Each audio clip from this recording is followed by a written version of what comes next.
Good morning, children. Welcome to our English classes. Now, here I am going to tell you the summary of the poem The Camel's Complaint. Now, what is the meaning of the camel's complaint? You know that the camel is complaining. So, first we should know about the author, the poet. Charles E. Carroll was an American poet who wrote for children. He was a wealthy businessman and a stockbroker in New York and wrote poetry for amusement. He is known to write in the style of Lewis Carroll, the author of the famous Alice Adventure in Wonderland. So children, now I am going to tell you the summary of this poem, The Camel's Complaint. Canaries bird feed on sugar and seed, parrots have crackers to crunch, and as for the poodles, they tell me the noodles have chicken and cream for their lunch, but there's never a question about my digestion. Anything is okay for me. Now, the camel is complaining about the food which he is given and the other animal is given. The canary birds, a kind of birds which are not found in India but are birds. Canary birds which feed on sugar and seed, and parrots, they feed on crackers to crunch, means they are feeding on this biscuits and munch which is crunchy. And as the poodles are a kind of dogs, they feed on what? Noodles. You all might be knowing noodles. And have the chicken, the cream, and the chickens, they have cream for their lunch. Alright, but there's never a question comes that what has to be given to the camel. Anything is given to the camel to eat. Some leaves or any kind of dry materials which are easily available is given to the camel. That means anything is okay for the camel. Okay means given to the camel to eat. So he is not happy with this. Now, then comes cats, can sleep in a chair. Chickens can rest upon rails. Puppies are able to sleep in a stable, and oysters can nap in pails. But no one supposes a poor camel dozes. Any place is okay for me. Now, first he was comparing about the foods, and now about the place of taking rest. Now, it's like cats, they can take rest on a chair also.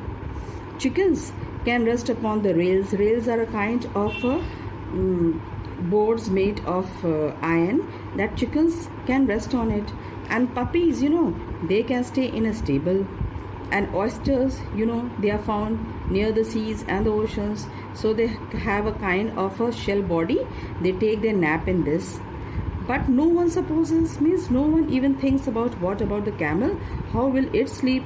It will take rest. So anywhere, he can just take place anywhere, and he can take rest anywhere, outside the house, in the air, open, in this on the sand. So now, lambs are indoors out of the sun.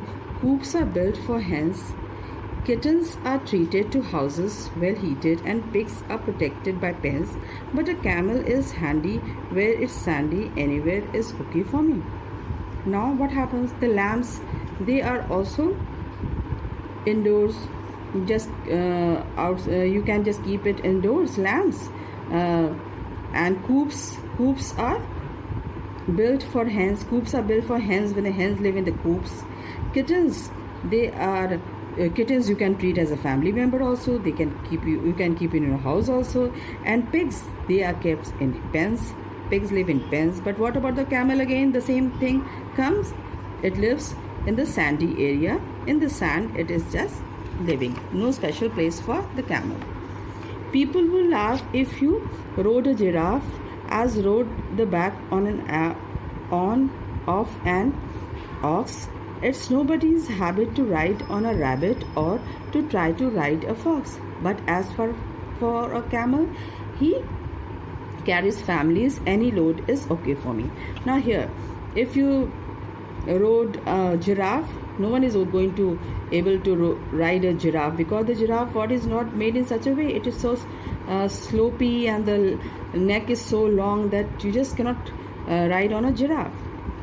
And on ox also, it is made for agriculture, so you just cannot use for riding. It's nobody habit to ride on a rabbit also. Rabbit is too small, fox is also too small. But what about the camel? You just can.